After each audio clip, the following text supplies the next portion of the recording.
More pets. Fantastic. A new monster. Designed by a ruler of rare class supporters to some Act 2 areas. First thing we're going to do when the patch hits is we're going to take a look at what this monster is and see if it has any potential for Ray Spectre. Right? Maybe it'll be amazing for Ray Spectre. Maybe this supporter of Rayclast is this like evil little summoner min-maxer and he's tricked GGG into making an Imber Spectre and they don't even know about it. Like maybe it's like really OP with GMP or something. So we'll check out this new Spectre and see if it's any good. If it has any potential, maybe it gives charges, you know, to allies, and then that could be really strong.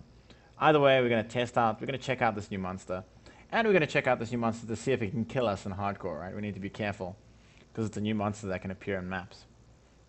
Two new unique flasks, that's interesting. Flasks will now refill when equipped in a hideout, that's fantastic. The secondary arrow from Tornado Shot has had its effect change, that's not very important. Toro missions, they've basically nerfed Toro missions and made them more interesting. I don't really care about that. I've never died or come close to death in a Toro mission. Haku missions. Okay, this is interesting, because Haku missions are like the most rippy missions in the game. The Karu Spirit now has a variety of new spells it can use when it has been picked up. That's worrying, right? Reworked many of the mission variations. Monsters will not always be raised or summoned, and the Spirit will not always have effects. That's really cool, just making the missions easier and less rippy, sometimes. Variations where you start at the Spirit will now have a time restriction for picking up the Spirit. Holding the Spirit will not revive or summon monsters. What's interesting about this is it means when you spawn next to the Spirit, you can't clear the map and then pick up the Spirit. Remove the Falling Rocks variation from missions where you start at the Spirit. Okay, that's good. Replace damaging totems with new totem varieties with delays between series of casts. Only one totem variation is chosen. Missions with totems cannot have more than one Spirit effect. Okay, so I think making totems less crazy overall, which is not too bad. Bosses now only appear on mission variations where they guard the Spirit and don't revive when the Spirit is picked up. That's really useful and fair. Again, rework some boss skill sets, remove the additional area mods. That's a big deal. This is, in some ways, for me, this is the biggest like there's a lot of changes to Haku missions, but this is the biggest deal. Because now you're not getting chain, you're not getting monster damage, you're not getting icy ground. Like you're not getting like all this like random bullshit area mods that can spawn and totally screw you over in these missions. So Haku missions are a lot safer. They're still the most dangerous mission in my opinion, but they're a lot safer. Vegan, more combat variation. Vegan's really easy overall. Just don't get hit by his poison arrow in like a damage mod map and stuff like that. Should be okay. For reissue missions, exiles will now escape when you successfully complete a mission where they must survive. I'm a little sad to this change. I think it was really fun to kill the exile afterwards, but it kind of makes sense and probably adds to a level of immersion in the game. Elrond missions, added new monsters that can spawn on waves, added new rare and magic monster waves to Elrond missions at higher levels. Unique bosses with their own wave can sometimes appear at higher levels. The life on the kill the relic mission variation is being increased greatly at higher levels. Remove the defend relic variation with multiple relics to defend. These are all really good changes to Elrond missions. They are far too easy right now in their current incarnation. It'll be fun to actually kill rares, and it'll be fun to fight unique bosses in his missions, so that's great. We have rebalanced cartographer boxes. These chests were incorrectly double dipping on map bonuses and party bonuses. The number of people in your party no longer increases map drops from these chests.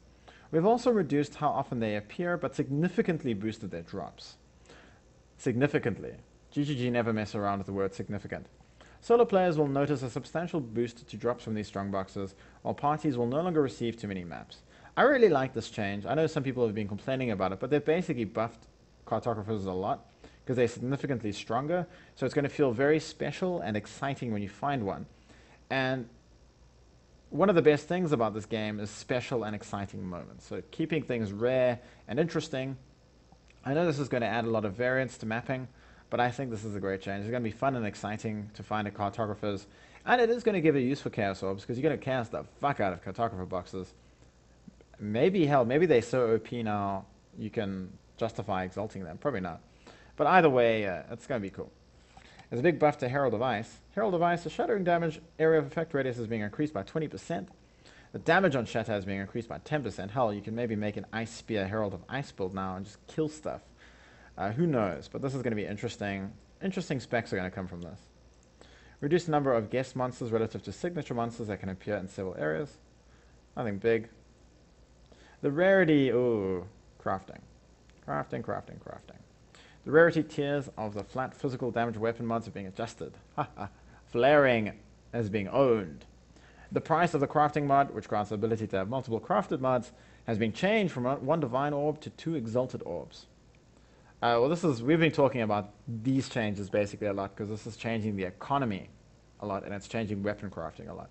Now, I usually don't make builds that rely on weapons because I find finding a good weapon is a pain in the ass and I'd much rather rely on magical minions myself. But either way, obviously this is the biggest deal of the patch. Biggest deal by a long way.